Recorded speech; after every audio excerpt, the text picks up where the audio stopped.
संसार समुद्र है, डूबने की समस्या है।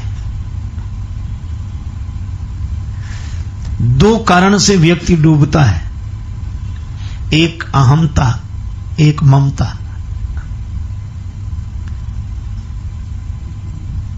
अहमता, मैंने कर्म किया, ममता, मेरा कर्म है। ये दोनों ही व्यक्ति को डुबा देते। अहमता ममता से व्यक्ति मुक्त नहीं हो पाता, तब करे क्या? बड़ा सुंदर उपाय है।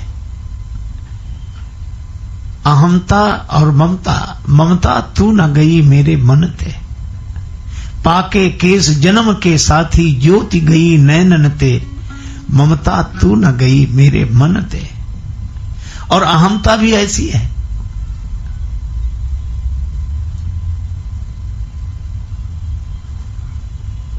अहम मम, यह अंतःकरण को मलिन बनाने वाले हैं।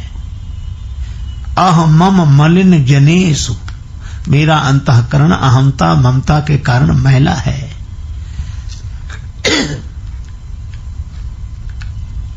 देह से अहमता होती है और गेह से ममता होती है।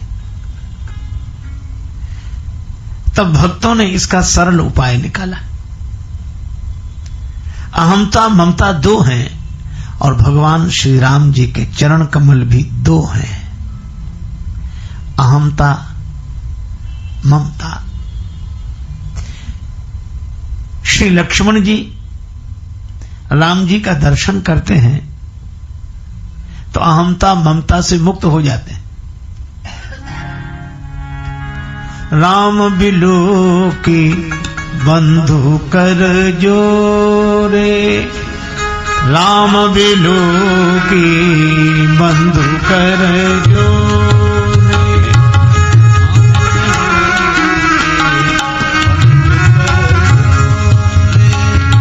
देह गेह सब सनत्रन तोरे, बंधु कर जोरे।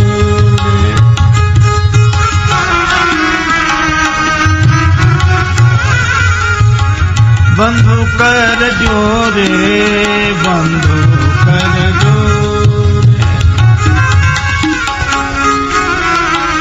बंधु कर जोरे। देह गेह सब सन तृण तोरे। देह की अहमता नहीं है और गेह की ममता नहीं। क्यों? हमारा अहम जल की तरह है। अच्छा, जल का अपना कोई आकार नहीं होता। उसे जिस पात्र में डाल दो उसी का आकार ग्रहण कर लेता है। जल को अगर गिलास में डाल दें तो जल गोल गोल लंबा लंबा दिखाई देगा। यद्यपि जल न गोल है न लंबा है। गोल और लंबा तो गिलास है, पर जल गिलास का आकार ग्रहण कर लेता है तो वह लंबा और गोल दिखाई देने लगता है। बस इसी तरह हमारा अहम है। जब तक यह अहम है तब तक यह ब्रह्म है। इसीलिए हमारे यहां कहा जाता अहम ब्रह्मास्मि। जब तक ये कोई आकार ग्रहण न करे तब तक यह ब्रह्म है। अहम ब्रह्मास्मि, मैं ब्रह्म हूं, अहम। पर इसके साथ कठिनाई यह है कि यह जिस पात्र में रखा जाता है उसी का आकार ग्रहण कर लेता है। जैसे ही यह अहम इस शरीर में आया तो यह देह का आकार ग्रहण कर लेता है। फिर यह कहता है कि यह मैं हूं, यह हूं मैं। अच्छा, फिर शरीर से ही यह इतना तादात्म्य जोड़ लेता है, अहम ऐसा आकार ग्रहण कर लेता है। और मैं निवेदन करूं कि अहम जब आकार ग्रहण कर ले तभी अहंकार है। अहम आकार ग्रहण न करे तो अहम ब्रह्म है, और अहम आकार ग्रहण कर ले तो अहंकार है। यही अहंकार है। अहम देह भाव से मुक्त हो जाए तो ब्रह्म है, और अहम देह भाव का आकार ग्रहण कर ले तो अहंकार है। इसीलिए एक संत ने बड़ी सुंदर बात कही, जैसे भवन में रहने वाला व्यक्ति भवन नहीं होता। हम लोग इस भवन में बैठे हैं तो क्या भवन है? भवन में रहने वाला व्यक्ति जैसे भवन नहीं होता, इसी तरह शरीर में रहने वाला भी शरीर नहीं होता। तो हम शरीर में हैं पर शरीर नहीं है, शरीर में है पर आदत पड़ गई है। देह को मैं मानना सबसे बड़ा यह पाप है। देह को मैं मानना सबसे बड़ा यह पाप है। सब पाप इसके पुत्र हैं, यह पाप का भी बाप है। और देह का आकार ग्रहण करते ही जैसे ही ये अहंकार अहमता आई, मैं बनते ही मेरा बना। यह मैं हूं, यह मैं हूं, तो गेह के जितने नाते मेरे हैं, मैं और मेरा। अच्छा, जैसे ही मैं मेरा बनता है तो तू तेरा तो वैसे ही बन जाता है। मैं तो दूसरे को देखकर कहेगा तू, ये मेरा और ये तेरा, संसार शुरू हो गया। श्री तुलसीदास जी कहते हैं, मैं अरु मोर तोर तै माया, यही बस कीन है जीव निकाया। ये सारा खेल अहंकार का है। अहमता से ममता, ये दो। हम फूल चुनने आए थे बागे हयात में, दामन को खाक जार में उलझा के रह गए।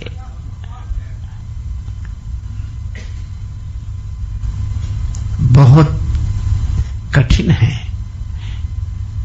इसीलिए प्रायः लोग कहते हैं कि आज हमारे शरीर में दर्द है, आज हमारे शरीर में दर्द है। इसका अर्थ है कि दर्द शरीर में है,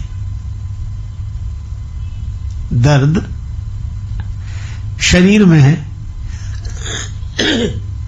मुझ में नहीं। लेकिन अद्भुत बात है, थोड़ी देर में बुखार आ गया तो क्या कहते, मुझे तो बुखार आ गया। अद्भुत बात है, दर्द शरीर में है और बुखार मुझे आ गया।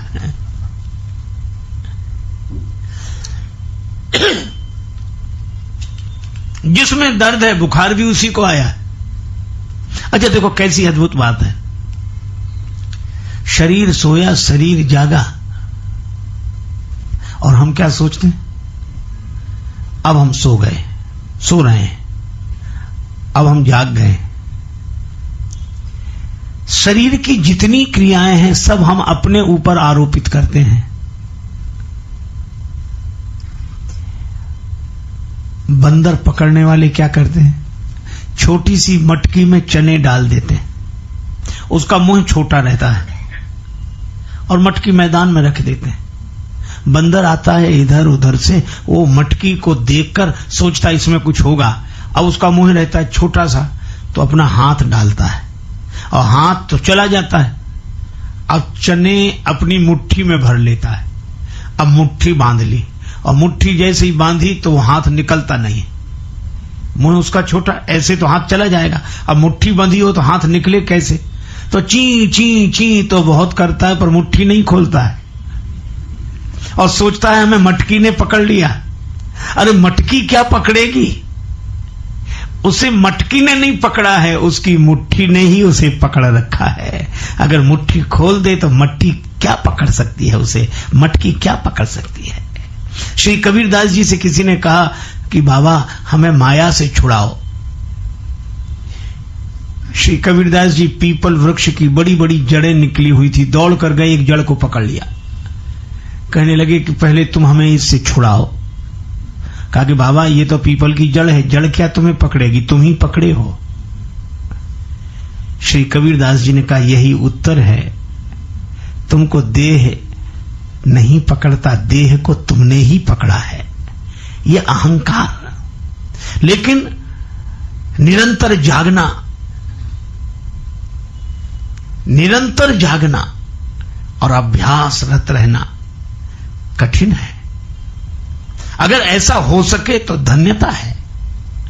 तब फिर सबसे सरल उपाय एक क्या? हमारा अहम देह का संग पाकर सोचता है यह मैं हूं। तो भक्तों ने बड़ा सरल उपाय बताया, बहुत सरल। क्या? तुम देह को मत देखो, भगवान का दर्शन करो, और भगवान का दर्शन करके यह सोचो मैं भगवान का हूं, मैं भगवान का हूं, मैं भगवान का सेवक हूं। तू दयालु दीन हो, तू दयालु दीन हो, तू दयालु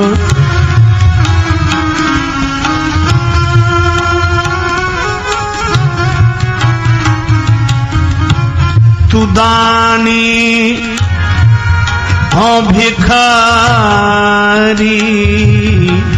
तू दयालु दीन हो, तू दयालु,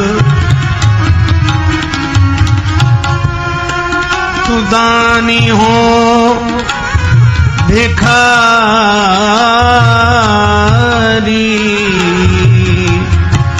तू दयालु दीन हो, तू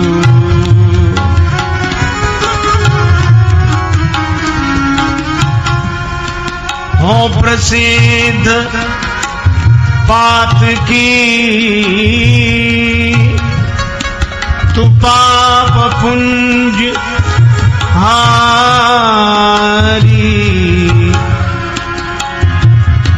तू दयालु दीन हो।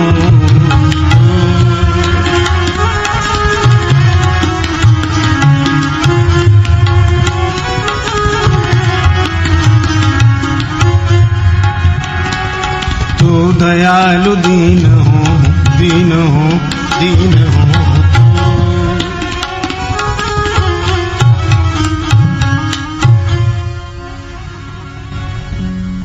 अच्छा देखो कितना अद्भुत है। तू दयालु दीन हो, हे भगवान आप दयालु हैं, मैं दीन हूं। अब हमारा अहम जो देह से जुड़कर देहाकार हो रहा था वो अब देहाकार नहीं रहा। अब यह देह भी भगवान का दास हो गया, ये अहम भी भगवान का दास हो गया। दासो हम कौशलेंद्रस्य, मैं राम जी का दास हूं। उन राम जी का दास हो जाना कितना सुंदर है, इतना अद्भुत। अच्छा अब जब हम राम जी के हैं तो काम भी किसके लिए कर रहे हैं? राम जी का। मुख में हो राम नाम, राम सेवा हाथ में, तो तू अकेला ना ही प्यारे राम तेरे साथ में। हम राम जी के भक्त हैं और कार्य कर रहे हैं राम जी के लिए। तो भगवान के चरण हैं दो, और ये अहमता ममता दोनों चरणों में समर्पित हो गई। एक चरण में अहमता समर्पित हो गई और एक चरण में ममता समर्पित हो गई। राम जी का कार्य राम जी के लिए, राम जी के होकर कर रहे हैं। बस इतना सुंदर है यह कि देह से जुड़ी हुई अहमता संसार के बंधन में फंसा देती है और भगवान से जुड़ी हुई अहमता भव बंधन से मुक्त कर देती है।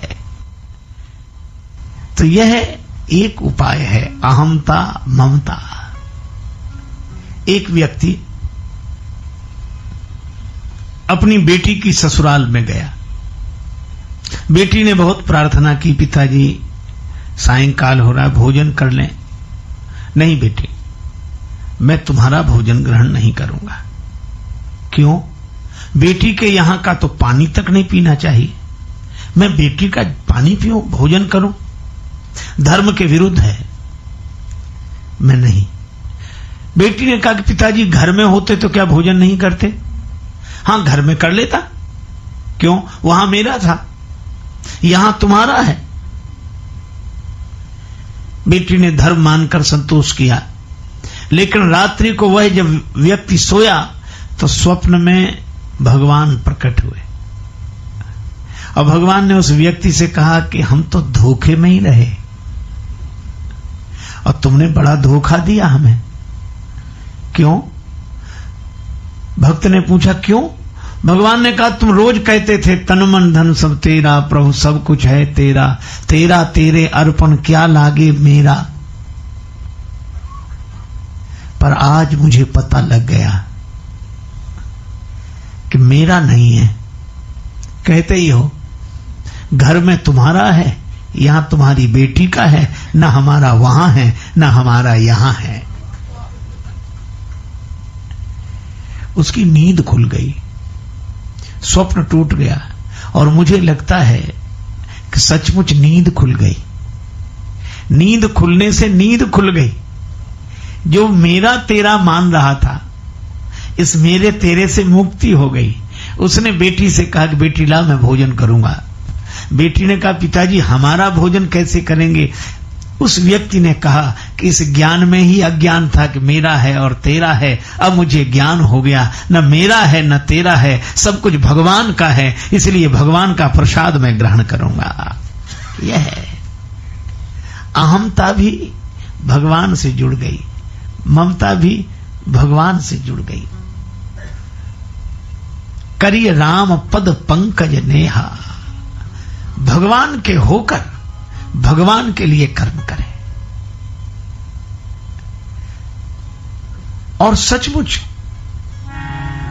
क्या चाहिए हमें? बराबर यह सोचें, अभी हमारे भगवान को भोग लगना है, भगवान की आरती होनी है, भगवान का शयन होना है। सब कुछ भगवान से जुड़ जाए।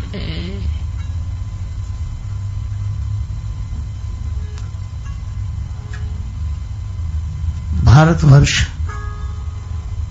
के मध्य प्रदेश में शिवपुरी के पास करहरा एक शहर है छोटा सा, वहां की घटना है। गांव के भीतर श्री बिहारी जी का मंदिर है और बिहारी जी के मंदिर के ठीक बगल में टूटा फूटा जीर्ण शीर्ण हुआ मकान है, लगभग टूट ही चुका है। वहां एक संत ठहरे, उन्होंने वहां के महंत जी से पूछा कि ये मंदिर के ठीक बगल में ये मकान कैसा है? उन्होंने कहा कि महाराज इसकी कहानी है। क्या? का बिहारी जी के मंदिर के ठीक बगल में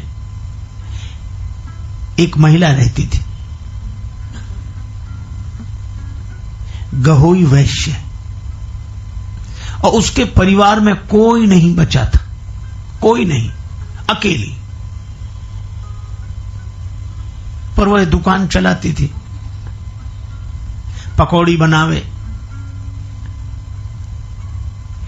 और ग्राहकों की प्रतीक्षा करे। एक दिन रात्रि में उसने स्वप्न देखा और स्वप्न उसने ऐसा देखा कि हमारे घर की सारी संपत्ति लोग लूट लूट कर ले जा रहे हैं, मैं मर गई हूं, मैं मरी पड़ी हूं और लोग संपत्ति लूट रहे हैं, कोई संबंधी तो बचा नहीं है। जागने पर उसे वह स्वप्न याद रहा। उसने सोचा कि कहीं सचमुच ऐसा ही ना हो जाए, मैं मर जाऊं और मेरी संपत्ति को संसार वाले लूट कर ले जाएं। एक काम करती हूं, क्या? ये सब कुछ बिहारी जी को सौंप दो। ऐसा मन में भाव आया, मंदिर में गई, श्री महंत जी से निवेदन किया, गांव के लोग इकट्ठे हुए अपनी जो भी संपत्ति थी, मकान, दुकान, रुपया, पैसा, सब श्री बिहारी जी के नाम लिख दिया। अब हमारा कुछ नहीं, सब कुछ भगवान का है। महंत जी से कहा कि मैं मंदिर में पड़ी रहूंगी, मंदिर में पड़ी रहकर आपका स्मरण करूंगी। हमारा अब कुछ रहा नहीं, सब कुछ आपका है, आप जानो। महंत जी ने कहा कि ठीक है। अब भक्तिन मंदिर में रहने लगी। महंत जी ने उसका नाम भक्तिन रख दिया था। जहां से भी निकलती भक्तिन का सब आदर करते, मंदिर में भी सब सम्मान करते। महंत जी थे श्री रज्जवदास जी महाराज, थोड़ा लोभी प्रकृति के थे, पर भगवान की लीला भी बड़ी अद्भुत। शाम को भक्तिन दूध पिए, महंत जी सबको दूध गिलास में भर भर के देते, उसे भी देते, पर वो दूध को चबाए। तो महंत जी ने कहा ये तो चबाती क्या है? भक्त ने कहा आप इसमें मेवा ज्यादा डाल देते हो, वही चबाकर दूध पीती हूं। अब महंत सोचे कि मैं तो कभी डालता ही नहीं हूं मेवा, मैं तो केवल दूध देता हूं इसे, और इसलिए नहीं डालता कि कभी संतों की जमात आ जाए तो भंडार में कुछ न कुछ रहना चाहिए। बात आई गई हो गई। दोपहर को भोजन परोसने जाएं तो भक्तिन की थाली में जो दाल रहे उसमें घी तैरता हुआ दिखाई दे। अब महंत जी सोचे कि ये थाली में घी लाती है और वो कहे कि आप दाल में घी लाते हो। अब महंत जी ने बहुत उपाय लगाया, लेकिन भक्तिन की थाली में रोज घी और दूध में रोज मेवा। रात रात भर जागने लगे कि चोरी करती हो तो पकड़े, पर वो काहे को चोरी करे, निश्चिंत सोए। जो भगवान के भक्त होते हैं भगवान के भरोसे रहते हैं। राम जी अपने बंदों की खुद व खुद करते हैं निगरानी, नया बिस्तर, नया मंजा, नया दाना, नया पानी, और युगल सरकार जब सिर पर तो मस्ती दिल में रहती है, किसी की नाव पानी में यहां रेती में चलती है। हम निश्चिंत होकर, महंत जी कभी नहीं पकड़ सके कि ये जाग रही है, चोरी कर रही है, कभी नहीं। लेकिन उसकी दाल में घी, दूध में मेवा, नित्य। एक दिन महंत जी भगवान की आरती कर रहे थे तो देखा कि भगवान के जामा में थोड़ा घी लगा हुआ है। समझे कि आरती से लग गया होगा, जामा को धोकर साफ कर दिया। लेकिन आश्चर्य है, दूसरे दिन देखा तो भगवान के हाथ घी में सने हुए। अब समझ गए कि भक्तिन के लिए यही घी निकाल निकाल कर देते हैं और यही मेवा की व्यवस्था करते हैं। अब महंत जी ने देखा तो सचमुच भंडार के पात्र धीरे धीरे खाली होते जाएं।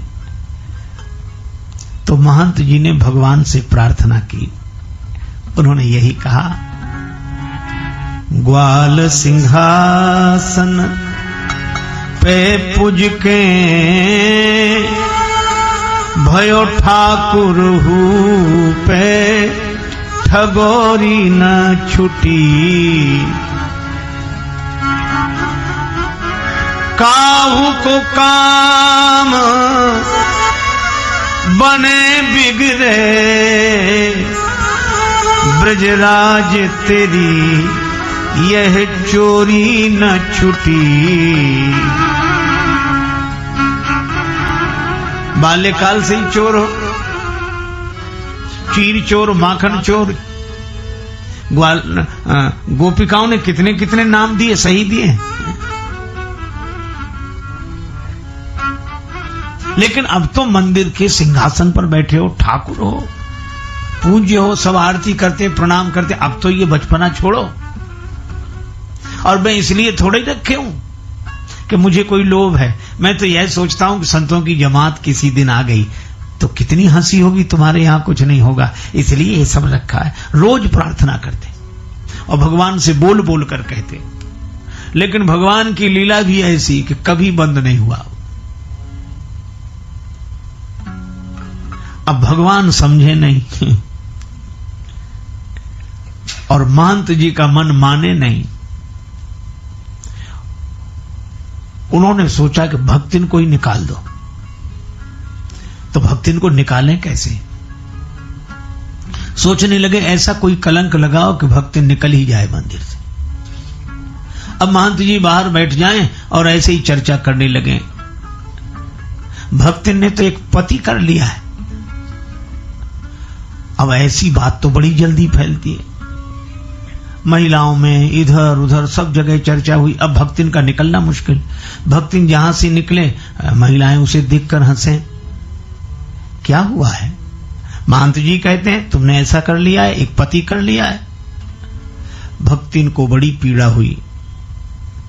गांव में गई, अपने समाज के लोगों से कहा कि मैं जो बिहारी जी को सर्वस्व सौंप चुकी हूं वापस नहीं चाहती, लेकिन महंत जी झूठा कलंक लगाते हैं, मुझे इस कलंक से मुक्ति दिला दो, मैं और कहीं रह लूंगी। सब लोग इकट्ठे होकर गए, आपस में चर्चा कर रहे थे कि निर्णय बहुत समझदारी से लेना है, जिसकी भूल होगी उसे निकालेंगे। महंत जी ने देखा बड़ी भीड़ चली आ रही है, आज मंदिर में कोई उत्सव नहीं, कोई कार्यक्रम नहीं, इतनी भीड़ क्यों? पीछे देखा वो भक्त समझ गए यही सबको लेकर आई है। महंत जी खड़े हो गए। लोगों ने कहा कि महाराज बैठिए बैठिए। महंत जी ने कहा बैठे, क्या पूछो? ये भक्तिन कह रही है आप इस पर आरोप लगा रहे हैं। महंत जी बोले आरोप क्या, सत्य है। इसका प्रमाण? महंत जी बोले भोजन में नित्य घृत उठा स्वकर सो लेत और भर भर देत या भगतिन की थारी जू। अच्छा कौन है? महंत जी बोले कैसे प्रतीत विनीत जो करावे हम, पति हैं बनाए या भक्तिन ने बिहारी जो। सो लेत और भर भर देत या भगतिन की थारी जू। अच्छा कौन है? महंत जी बोले कैसे प्रतीत विनीत जो करावे हम, पति हैं बनाए या भक्तिन ने बिहारी जो। अब तो सबकी दशा ही बदल गई। भगवान से नाता, भगवान को जिसने सब कुछ सौंप दिया उसका ख्याल भगवान ऐसे ही करते हैं। सभी ने कहा कि महाराज अब आप चिंता न करो, भक्तिन इस शहर के जिस व्यक्ति के घर पहुंच जाएगी वही अपना सौभाग्य मानकर इसे भोजन कराएगा, अपने को धन्य मानेगा। आप चिंता न करो। भक्तिन ने भी कहा कि अब मैं भी मंदिर छोड़कर कहीं नहीं जाऊंगी। भक्तिन उस दिन वहीं रही, आंसू बहाती रही भगवान के प्रेम में। शाम को महंत जी दूध देने आए, कि ले दूध पी ले। कहा कि आज मेरा जी अच्छा नहीं है। महंत जी बोले काहे को यहां का दूध पिएगी, अब तो कल से तेरा बहुत बड़ी बड़ी जगह निमंत्रण है। चले गए। रात्रि को भोजन भी नहीं किया। भगवान की शयन आरती हुई, दर्शन किया, प्रणाम किया, सब सो गए। प्रातः ब्रह्म मेला में अभी भगवान के मंदिर का पट नहीं खुला था। भक्तिन जाकर बैठ गई और उसने यही कहा, नाथ को नाम कियो बदनाम, नाथ को नाम कियो बदनाम, विरागिन सोन विवाद बढ़ाऊं, और आपके हाथ से पाए प्रसाद कहा अब और के हाथ से पाऊं। आपके हाथ से प्रसाद पाने के बाद अब और किसी के हाथ से क्या प्रसाद पाना। और ऐसा कह के भक्तिन ने ड्योढ़ी पर सिर रख दिया। प्रकाश जैसा हो गया, भगवान के पट अपने आप खुल गए, सब लोग जाग गए और भक्तिन तो इस प्रार्थना के साथ ही भगवान के चरणों में अपने प्राण भी अर्पण कर चुके थे। आप देखो, ये सत्य घटना है। एक ने भक्ति भाव से अपना सब कुछ भगवान को सौंप दिया, उसकी जिम्मेवारी भगवान ने ले ली।